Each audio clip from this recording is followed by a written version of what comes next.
Guys, আসসালামু আলাইকুম। আমি কবিতা চলে আসছি নতুন আরেকটা ব্লগ নিয়ে। বাসার ফ্লোরটা অনেক নোংরা হয়ে গেছে, তাই আমরা একটু ক্লিন করে নিচ্ছি।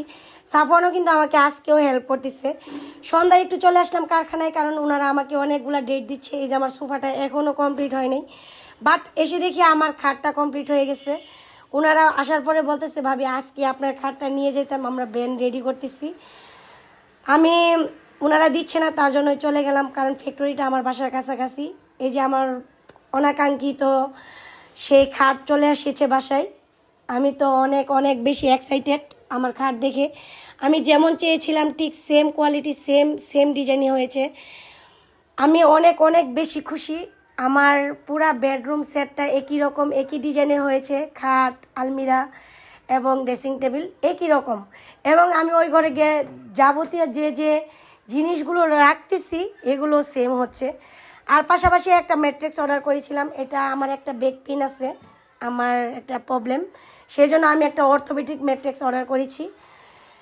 এখন ওনারা বলেছে অনেক ভালো কোয়ালিটির, ইউজ করার পরে বুঝতে পারবো যে আসলে আদৌ ভালো কিনা। সাথে একটা টপারও অর্ডার করেছিলাম। তো ওনারা আমার খাটটাকে সেটিং করে দিচ্ছে। আমি তো অনেক এক্সাইটেড যে আমার খাটটা এতদিন পর চলে আসছে, আমার রুমটা কমপ্লিট হয়ে যাবে আজকে।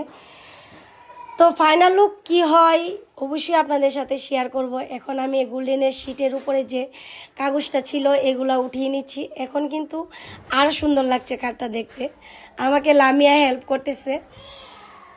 এখন ওনারা আমার ম্যাট্রেক্সটা এবং আমি নিচে একটা কাগজ দিয়ে নিচ্ছি, আর পাশাপাশি ম্যাট্রেক্সটা বিছিয়ে নিলাম। বাসায় যদি একটা নতুন জিনিস আসে সবারই কিন্তু অন্যরকম একটা আনন্দ লাগে। আমারও ঠিক সেই আনন্দটাই লাগতেছিল, কারণ অনেক দিন পর নিজের পছন্দর মতো করে একটা খাট অর্ডার করে আনতে পেরেছি। তো কারখানায় থাকাতে খাটটা একটু নোংরা হয়ে গেছে, আমি একটু ক্লিন করে নিচ্ছি। হালকা একটু পাউডার দিয়ে ক্লিন করে নিচ্ছি। ড্রেসিং টেবিলের কাজটা কমপ্লিট হয়নি, কারণ ড্রেসিং টেবিলেও একটা লাইট হবে, সেই কাজটা ওনারা কমপ্লিট করে দিচ্ছে আজকে। তো পাশাপাশি আমার রুমে জন্য যে একটা গিফট পেয়েছিলাম, সেই ওয়ালম্যাট প্লাস ঘড়িটাও আমি আজকে সেটিং করে নিচ্ছি।